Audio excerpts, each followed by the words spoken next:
Today I want to talk about a problem that therapists all over the world are seeing in their practices.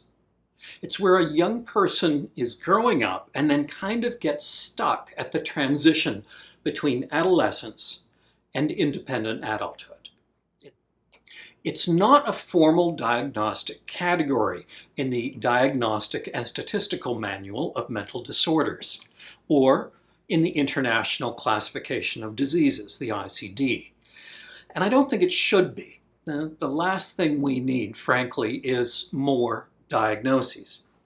But we do need to be able to call it something so that we have some idea what we're talking about. And increasingly, these individuals are using the Japanese term for it, hikikomori. Clinicians like me often call it hikikomori syndrome because God knows we like our labels. But a lot of people use it to describe themselves as well. I am a hikikomori, or I am hikikomori. What the word literally means is pulling inward or being confined. But when we talk about it as an issue in therapy, it really means a pattern of acute social withdrawal. Now, there are related terms in different countries, but hikikomori seems to be the one that's catching on most amongst the people that really count, the ones that are in the middle of it. In North America, we often call it failure to launch, but that has that big word failure right up front, and anyway, it's not very accurate. Delayed launch might be better, or difficulties with launch, or complicated launch, maybe. In Britain, they're very behavioral. There they identify young people who are neat, not in education, employment, or training. And that's a broader category than hikikomori because not everyone who's unemployed is isolated at home, and not every hikikomori is unemployed. Some have occasional work or earn money from home, sometimes with telecommute types of jobs. Anyway, the word hikikomori really seems to be catching on, and I think it's going to emerge as the dominant term internationally. I could be wrong about that. I'll talk about the cross-cultural work on this some other time, but first let's just focus on what happens. What are the defining characteristics of this issue? Well, first, there is no formal list of criteria, so the edges are fuzzy. Usually these folks are unemployed or significantly underemployed relative to their level of ability. There isn't much progress happening in terms of work or career. They have a very restricted social network, not many friends, and the people they do interact with are mostly online.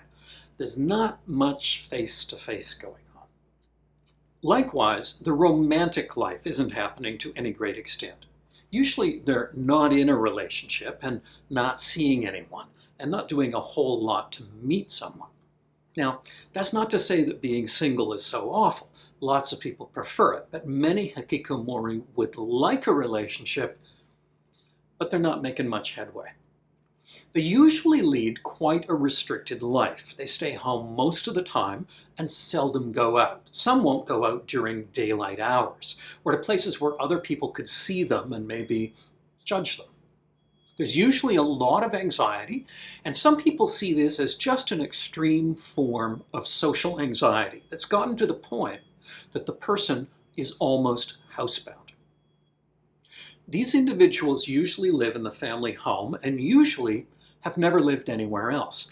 Sometimes they did venture out, maybe to a college dorm for a year, but then they retreated back home again. Because they usually don't have very much money, they can't afford a place of their own. But even if they can, they might lack the confidence that they can live independently. Now, this isn't to say that there's anything wrong with staying on with your parents into your 20s. Lots of people do that, and in lots of cultures, it's expected. In Italy, for example, most unmarried men live with their parents into their late 20s.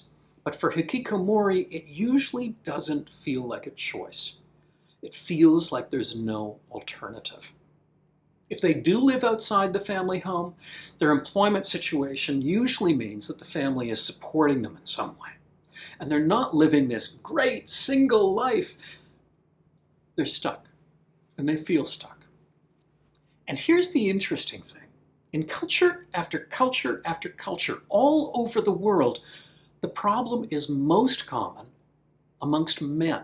Even though wage equality hasn't happened and women tend to make less than men, young women are more likely to become independent, leave home, and move on with their lives. It's hard to find decent data on this, but in North America, clinicians generally estimate that 70 to 80% of the people who are really stuck are male. As an aside, and there is absolutely no data on this, so take it with a grain of salt, it seems that this problem occurs overwhelmingly amongst straight men. It's very rare to see a gay man with this issue. It's hard to know why. My sense is that most gay men don't have a ton of fun in adolescence, and they don't want to prolong it. Their future is out there in the world, not in mom's basement. So they're just as prone to having various kinds of psychological issues as straight guys, but maybe not so much this issue, or so it seems. So what's the real problem? Well, like almost all problems involving anxiety, there are two main issues: anxiety and avoidance. Stuff makes you anxious, and you cope with it by avoiding the triggers. Most people get focused on controlling their anxiety. The problem is, the more you do this, the worse the anxiety gets, and the more you have to avoid. The real culprit is the avoidance. Whatever got the problem started, and there are lots of factors that I'll talk about in other videos, the avoidance grabs hold and it begins making it worse. There are lots of strategies that can help people move forward, but at the core of many of them is the same thing. Stop trying to control the anxiety and push back against the avoidance instead. The more the person does that, the less avoidance there is, obviously, but the anxiety goes down too. So focus on the anxiety, both problems tend to get worse. Focus on the avoidance, both problems tend to get better. And there's way more to it than that, but I'll say more in videos to come on this topic. You can get How to Be Miserable from your local bookseller or from Amazon. The link's below.